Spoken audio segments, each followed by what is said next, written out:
For our continued reading of the Bible through the year 2024 from the English Standard Version of the Bible by Crossways Publishing, a division of Good News Publishing of Wheaton, Illinois, a reading of the book of Judges, chapters 17 through 19. There was a man in the hill country of Ephraim whose name was Micah, and he said to his mother, "The 1,100 pieces of silver that were taken from you, about which you uttered a curse, and also spoke it in my ears, behold, the silver is with me, I took it." And his mother said, "Blessed be my son by the Lord." And he restored the 1,100 pieces of silver to his mother. And his mother said, "I dedicate the silver to the Lord from my hand for my son, to make a carved image and a metal image. Now therefore I will restore it to you." So when he restored the money to his mother took 200 pieces of silver and gave it to the silversmith, who made it into a carved image and a metal image. And it was in the house of Micah, and the man Micah had a shrine, and he made an ephod and household gods, and ordained one of his sons, who became his priest. In those days there was no king in Israel. Everyone did what was right in his own eyes. Now there was a young man of Bethlehem in Judah, of the family of Judah, who was a Levite, and he sojourned there.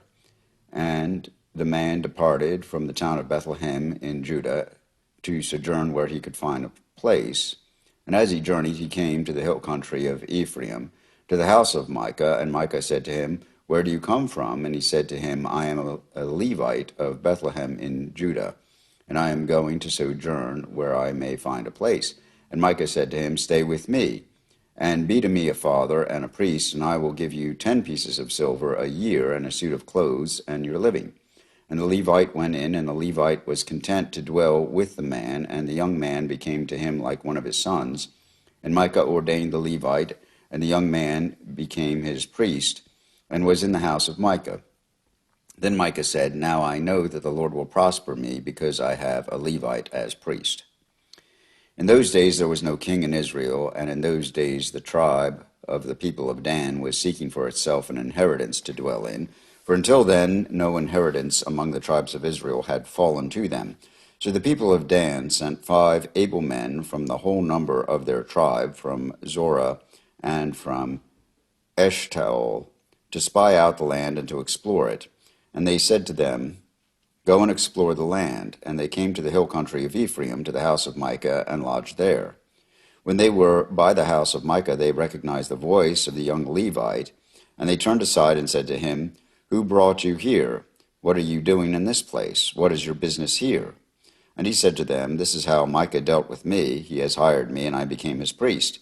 And they said to him, "Inquire of God, please, that we may know whether the journey on which we are setting out will succeed." And the priest said to them, "Go in peace. The journey on which you go is under the eye of the Lord." Then the 5 men departed and came to Laish, and saw the people who were there, how they lived in security, after the manner of the Sidonians, quiet and unsuspecting, lacking nothing that is in the earth, and possessing wealth, and how they were far from the Sidonians, and had no dealings with anyone. And when they came to their brothers at Zorah and Eshtaol, their brothers said to them, "What do you report?" They said, "Arise, let us go up against them, for we have seen the land, and behold, it is very good. And will you do nothing? Do not be slow to go, to enter in and possess the land. As soon as you go, you will come to an unsuspecting people. The land is spacious, for God has given it into your hands, a place where there is no lack of anything that is in the earth." So 600 men of the tribe of Dan, armed with weapons of war, set out from Zorah and Eshtaol, and went up and encamped at Kiriath Jearim in Judah. On this account that place is called Mahanadan to this day. Behold, it is west of Kiriath Jearim. And they passed on from there to the hill country of Ephraim, and came to the house of Micah.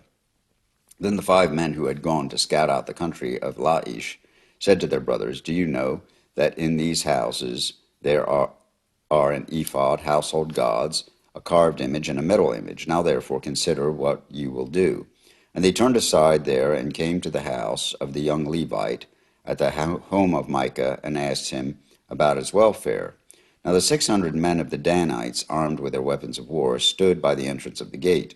And the 5 men who had gone to scout out the land went up and entered, and took the carved image, the ephod, the household gods, and the metal image, while the priests stood by the entrance of the gate, with the 600 men armed with weapons of war.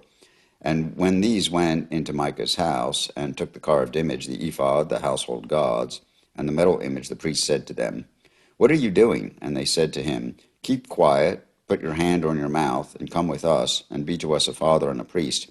Is it better for you to be a priest to a house of one man, or to be a priest of a tribe and clan in Israel?"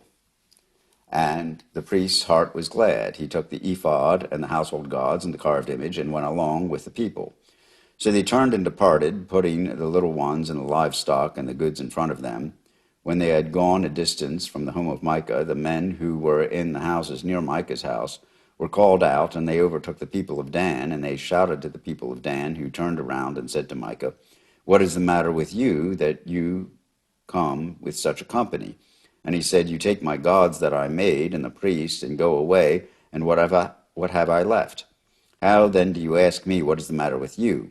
And the people of Dan said to him, "Do not let your voice be heard among us, lest angry fellows fall upon you, and you lose your life with the lives of your household."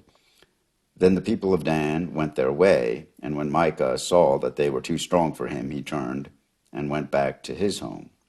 But the people of Dan took what Micah had made, the priest who belonged to him, and they came to Laish, to a people quiet and unsuspecting, and struck them with the edge of the sword, and burned the city with fire. And there was no deliverer, because it was far from Sidon, and they had no dealings with anyone. It was in the valley that belongs to Beth Rehob, and they rebuilt the city and lived in it. And they named the city Dan, after the name of Dan, their ancestor, who was born to Israel. But the name of the city was Laish at the first. For the people of Dan set up the carved image for themselves, and Jonathan, the son of Gershom, son of Moses, and his sons were priests to the tribe of the Danites, until the day of the captivity of the land. So they set up Micah's carved image that he made, as long as the house of God was at Shiloh. In those days there was no king in Israel. A certain Levite was sojourning in the remote parts of the hill country of Ephraim, who took to himself a concubine from Bethlehem in Judah. And his concubine was unfaithful to him, and she went away from him to her father's house at Bethlehem in Judah, and was there some 4 months. Then her husband arose and went after her to speak kindly to her and to bring her back. He had with him a servant and a couple of donkeys, and she brought him into her father's house. And when the girl's father saw him, he came with joy to meet him. And his father-in-law, the girl's father, made him stay, and he remained with him 3 days. So they ate and drank and spent the night there. And on the 4th day they rose early in the morning and prepared to go. But the girl's father said to his son-in-law, "Strengthen your heart with a morsel of bread, and after that you may go." So the two of them sat and ate and drank together. And the girl's father said to the man, "Be pleased to spend the night, and let your heart be merry." And when the man rose up to go, his father-in-law pressed him till he spent the night there again. And on the 5th day he rose early in the morning to depart, and the girl's father said, "Strengthen your heart, and wait until the day declines." So they ate, both of them. And when the man and his concubine and his servants rose up to depart, his father-in-law, the girl's father, said to him, "Behold, now the day has waned toward evening. Please spend the night. Behold, the day draws to its close. Lodge here, and let your heart be merry, and tomorrow you shall arise early in the morning for your journey and go home." But the man would not spend the night. He rose up and departed, and arrived opposite Jebus, that is, Jerusalem. And he had with him a couple of saddled donkeys, and his concubine was with him. When they were near Jebus, the day was nearly over, and the servant said to his master, "Come now, let us turn aside to the city of the Jebusites, and spend the night in it." And his master said to him, "We will not turn aside to the city of foreigners, who do not belong to the people of Israel, but we will pass on to Gibeah."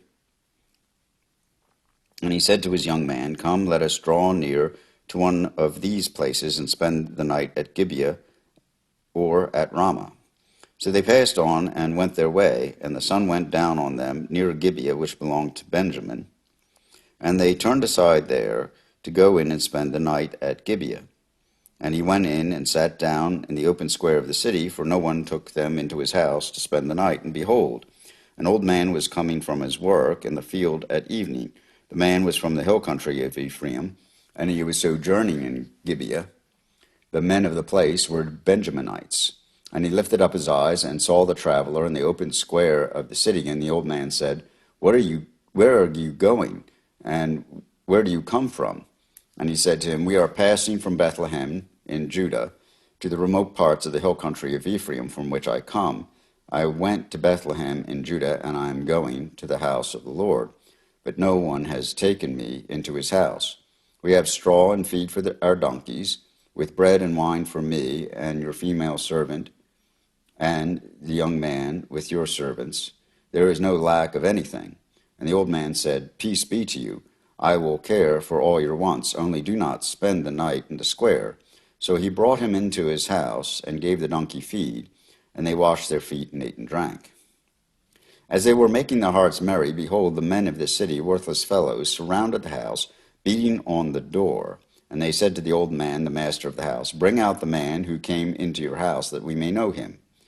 And the man, the master of the house, went out to them and said to them, No, my brothers, do not act so wickedly. Since this man has come into my house, do not do this vile thing.